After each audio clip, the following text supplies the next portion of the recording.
இந்த குலோப் ஜாமுன் மிக்ஸ் எல்லாம் வச்சுருக்கீங்க, குலோப் ஜாமுன் பண்ணலாம்ல?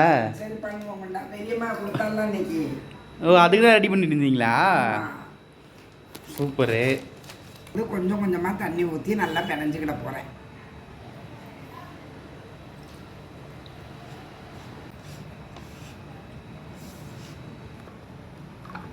இந்த மாவை வந்து குலோப் ஜாமுன் மாவு ரெடி ஆகிட்டு இதை அப்படியே ஒரு 10 நிமிஷம் ரெஸ்ட்டில் வச்சுட்டு நான் வந்து ஜீரா ரெடி பண்ண போகிறேன். குலோப் ஜாமுனுக்கு ஜீரா ரெடி பண்ணலாமா? நான் அதுக்கு வந்து ஒரு பாத்திரம் எடுத்து வச்சுருக்கேன். இந்த பாத்திரத்தை பாருங்கள், 2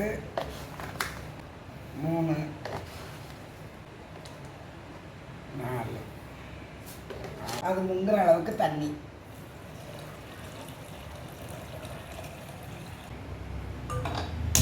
ஸ்டவ் ஆன் பண்ணிவிட்டு இந்த ஜீரா வந்து நல்லா கொதிக்கிட்டோம். பிணைஞ்சி வச்சுருக்க மாவை நான் சின்ன சின்ன கோலியாக வந்து உருட்ட போகிறேன். விரிசல் இல்லாமல் உருட்டணும் ஃப்ரெண்ட்ஸ், குலோப் ஜாமுனுக்கு அதுதான்.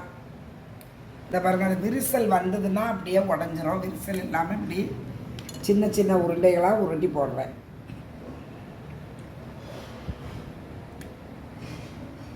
இந்த மாவு அவ்வளோத்தையுமே நான் சின்ன சின்ன உருண்டையாக உருட்டிக்கிட்டேன்.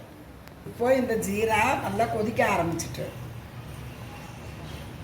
ஏலக்காவும் பிச்சு போட்டிருக்கேன். இந்த குலோப் ஜாமுன் உருண்டைகளை பொரிச்சு எடுக்கிறதுக்கு அதுக்கு தேவையான எண்ணெயும் ஊற்றிக்கிடுறேன். நல்லா காஞ்சதுமே இந்த உருண்டைகளை ஒன்று ஒன்றா இந்த எண்ணெய்க்குள்ளேயே அரைக்கிற வேண்டியதுதான்.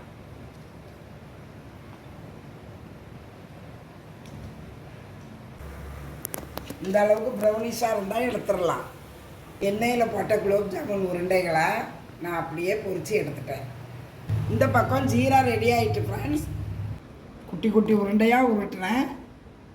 எண்ணெயில் போடவே எவ்வளோ பெருசாகிட்டு பாருங்க. சரி,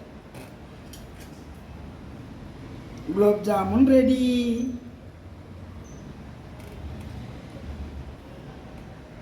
அது கொஞ்சம் ஒரு 10 நிமிஷம் ஊறட்டும். சாப்பிடு. இந்தா, இந்த சூடு இருக்கு, அப்படியே சாப்பிட்டு பாரு.